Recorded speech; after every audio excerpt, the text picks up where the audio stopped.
Senator Cassidy. Thank you all. By the way, thank you to the chair and the ranking, because we've had several hearings over the last 3 or 4 years on college affordability. This is the latest, but thank you for that. Big issue, and y'all have addressed it forthrightly. That said, let me first speak to a bill called the College Transparency Act, which Senators Cassidy, Scott, Warren, Whitehouse, and 15 other bipartisan senators, as well as a bipartisan group of House members, have introduced, that will leverage existing data on student outcomes, providing students, parents, and policymakers with the information necessary to make important decisions about post-secondary education. And I would also like to point out that we have 160 organizations that are supporting this. I ask unanimous consent to introduce this into the record. And I think it addresses several of the things that we have here. First, Dr. Whelan, fellow LSU Tigers, so good to have you here. Thank you. And of course, if I had any merits to give, you would get them all. Thank you. But one thing that we do with our, something you just said, one thing we do with our College Transparency Act is we follow kids across institutions. Somebody once pointed out President Obama started at one place, ended up at Yale. The first place would have been dinged for not having a graduate because he went on to Yale. That's clearly unfair. So that said, we do address that in the College Transparency Act. Dr. Looney, yes or no question. Are you related to Joe Don? No. Joe Don, for people who don't know, Joe Don was considered the most uncoachable NFL player ever. He's a legend in the NFL. And so that said, in the College Transparency Act, what we do is, the way I describe it, if someone looks in the mirror, whatever he or she looks like, they would get information both on the program in which they enroll and the institution in general as to graduation rates, loan rates, and the amount of income after they graduate rate. And as I mentioned, it would track across institutions. Now, it seems like this would be, if you will, a fourth triad, a fourth member, it would be a quadrad of accountability, because it would now be the student able to look in the mirror and then look on the web to see whether or not she or he would do well at a certain program at a certain school. Any first blush thoughts about that?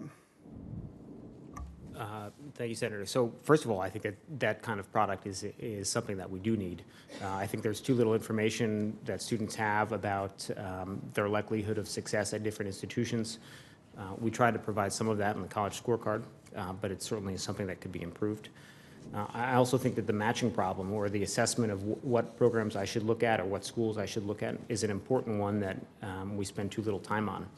I do think that there are programs and institutions that provide opportunity to everybody, and that more students should enroll in those programs.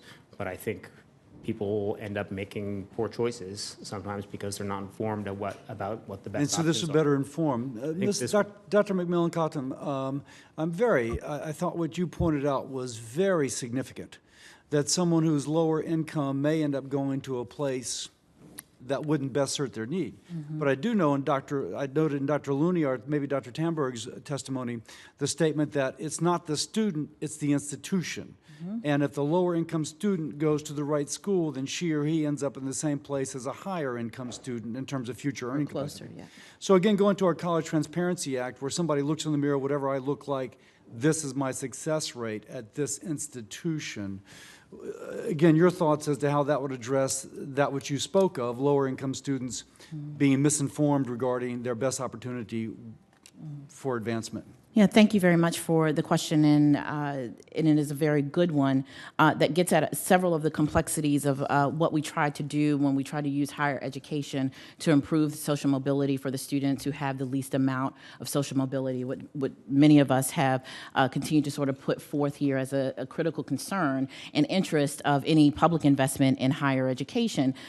The problem, the complicated issue with information is that it is both a good thing and it is not a sufficient thing.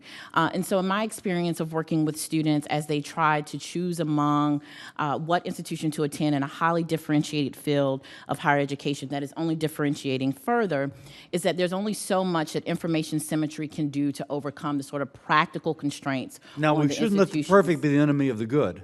Now, granted, No, I didn't know. I wouldn't think that. No, absolutely not. It shouldn't be the enemy of the good, but it should also have its context, which is to say that there's a great deal that information symmetry can do. But for example, knowing about the default rates or the repayment rates of a student won't always tell us the complexities of why some students have a harder time repaying as opposed to others. For example, it's We're harder over for time. us to Someone asked parse you to wrap out up. labor market discrimination, et cetera, that gets wrapped up in one's ability to repay. And we have those same sort of problems with information overall. So it is wonderful to have program level information. It's even better to have information about what your experience might be at a school, but it is critical that that information be pegged to the types of student characteristics that the student is bringing to the institution. and CTA does that. I yield back. Thank you.